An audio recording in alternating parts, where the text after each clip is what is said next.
Foden feels like a sell, Bruno Fernandes feels like a buy, but the fixtures tell us otherwise. Is it too early to make that move? I'm also looking at activating my triple captainship within the next 3 weeks of FPL. In today's transfer plans video, we're taking a look at some of the moves I can make for the up and coming game week. So, let's get into this.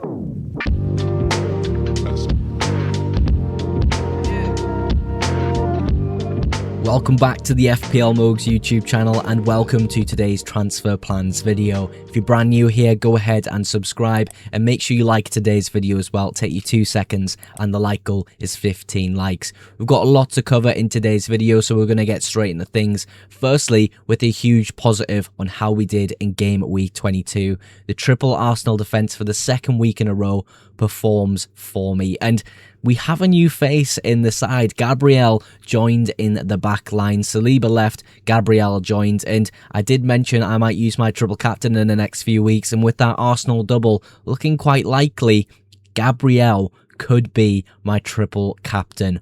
What on earth? I don't think, well, I never thought actually I would say I'd be triple captaining a defender in FPL, but with DEFCONs and how dominant Gabriel has been this season, it feels like it could be a strategy I use in the next few weeks of FPL. So watch this space. That could be my triple captain, Gabriel, in game week 26.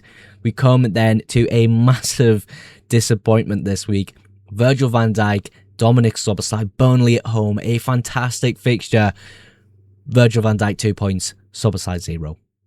What is going on with Virgil van Dijk? 2 points. It's just not enough. I'm paying all this money for a premium defender and he can't even defend. There was a point in time where Virgil van Dijk at Anfield, it just felt like it was a guaranteed amazing defensive performance, but this season it's an absolute joke. 2 points. He's going to be going most likely not this week but next.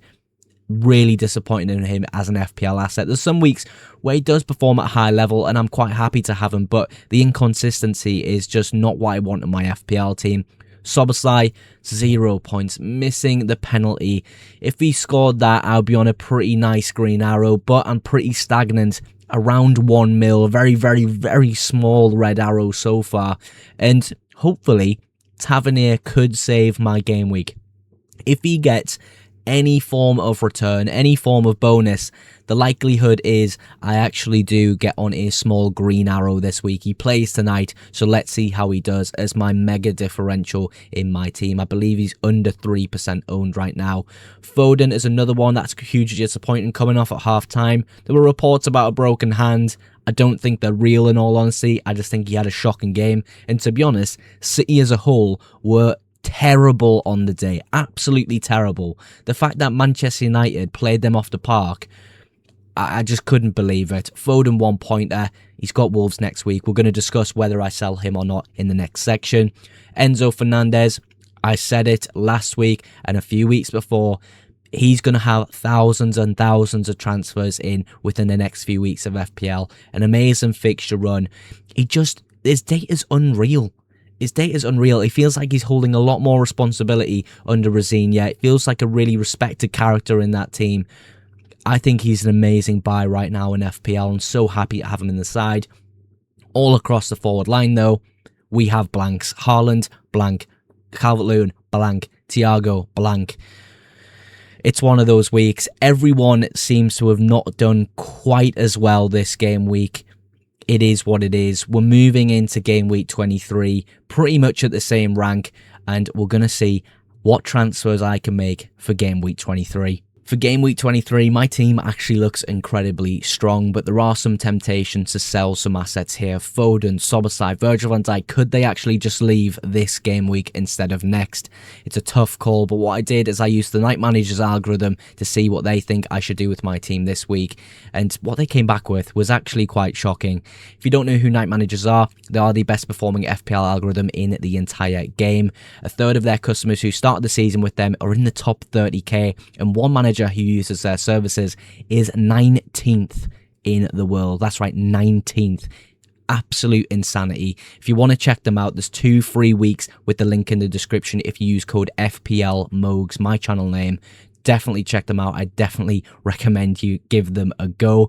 We're looking at this team though, and what Night Manager said to do is just roll the transfer. And now that really sparks a conversation, particularly with Phil Foden for game week 23, because we can all see that Phil Foden isn't getting the returns. Blanks for a lot of game weeks in a row after that amazing 4-week period of just haul after haul after haul after haul. Wolves at home for 23. I don't think we can sell yet.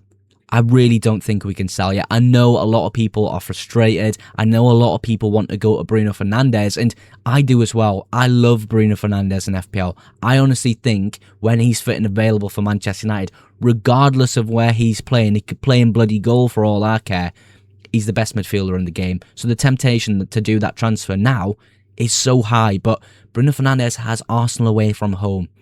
Is it the most optimal thing to make that transfer? I don't think so. I don't think I can take my emotions into this move and make it early. It doesn't quite make sense. We're looking across the team as well. Virgil van Dijk, another problem player. Could we actually get a Chelsea defender? Chelsea come into an amazing fixture run and have been in an amazing fixture run for a week now, but we're getting into the really good fixtures after this game week. But Palace this week, as you can see with Enzo's fixture there, is actually a really underrated fixture right now. Palace are terrible. I'm a Sunderland fan and Palace played us at home at the weekend. They honestly showed us really no threat within the game. The goal they scored was actually an intended cross from Pino to go back across the box, loops over our keeper, and luckily goes in. I don't think they're on top form at all. Losing Mark Gahey, Glasner's throwing hissy fits in press conferences and post-match interviews. I don't think they're a great team anymore. And Chelsea, new manager bounce, actually looking pretty good. I feel like getting a Chelsea defender in here might be an option, but I'm not too sure. Maybe it's a week too early because it is still Palace. Maybe they have a bit of life in them and I'm just reacting to one game week. But a decision I have to make this week is, do I just play Virgil van Dijk or do I look to my bench for support? We have Anderson with the home fixture. We have Rodon with Everton away. Could those moves be just the key to my game week here and kind of save me a transfer? We're really looking to game week 26 where we have possibly the Arsenal double game week where my triple captain could be used. What we'll do is we'll move now to my planning software and I'll kind of show you how the next few weeks might play out with my team. Now, we're here quickly just to show you how the next few weeks could look. We spoke about some of the key issues within my side here, and this is really the plan right now. This week feels like a roll. Could Anderson play instead of Virgil van Dijk? Could Rodon play instead of Virgil van Dijk? There's a lot of moves I could consider.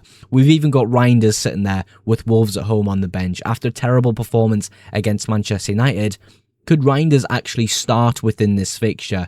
But who do I bench? That brings another headache, which we'll get into hopefully a bit later in the week when decisions come a bit clearer. But we, of course, move into game week 24 here, getting 3 transfers. And this is the week that I want Bruno Fernandes, and I want him bad. Now, Szoboszlai, he comes into a pretty hard run here. Newcastle at home, City at home, Sunderland away. Those 3 fixtures don't feel very good, and Salah should be back very soon for Liverpool. Taking Szoboszlai off penalties. It would be amazing if he scored that one last game week, but we'll move on from that. So selling Szoboszlai and buying Bruno Fernandes feels easy. 0.6 to make up with the rest of the moves here. And honestly, Virgil van Dijk moving down to a Chelsea defender feels like the optimal move here. The question is, who do we go for? Chelsea could be buying a defender very soon, so do we just make the safe move of going to Chalobah? 5.5 feels really good to make. Or do we even go cheaper and go Tosin at a very, very cheap price point? But we actually are pretty uncertain about Tosin now. So Chalobah for me at 5.5 feels like the easy move to make. 0.2 to make up. Where do we go from here? How do we save the money in the side? It would probably be Phil Foden. It would be Phil Foden to go. The problem is with Phil Foden, I would love to keep him super long term. Spurs away is actually a good fixture. Liverpool away, probably the same. It's probably a pretty good fixture. Fulham, Newcastle, Leeds, Forest, West Ham. It feels okay to keep him, but he is getting super annoying. Selling him could open the door to someone else. Could we go to Mbeumo, who's looked a lot better under this sort of new system that we've seen? I don't know. That could be a move I could make. 3 transfers used with an incredible looking side. What I would probably do is, of course, play Reinders instead of Calvert-Lewin this week and hope he plays. But yeah, there's a few considerations in terms of moves for Reinders. You wouldn't be able to make too much money by doing this, but going to Enzo, it'll be Lafay, won't it? Going to Enzo Lafay like that doesn't feel too bad. Burnley at home this week. Maybe that's a transfer and I just keep Phil Foden. A lot of considerations in this game week. Game week 25, team looks quite strong. I'll probably play Rhodes on this week. But who was I going to bench? Yes, Aston Villa Tavernier away. And then Calvert-Lewin would most likely come in instead of Enzo Lafay. And then we go to 26, which is most likely going to be a double game week. This is where Gabriel becomes my captain and, of course, turns into my triple captain for the game week. That could be a genuine move I make for game week 26. That's how my next few weeks of FPL could look. But let me know in the comments, what are you expecting to do in the next few weeks? And what do you think of my transfer plans? There's going to be a lot more FPL content coming on this channel, so make sure you comment below what you would like to see for the up and coming game weeks. If you did enjoy today's video, make sure you drop a like. And if you're not yet subscribed, go ahead and click that sub button for future FPL content and FPL streams. But that is everything for today's video. Thank you again so much for watching, and I will catch you in the next one. Bye for now.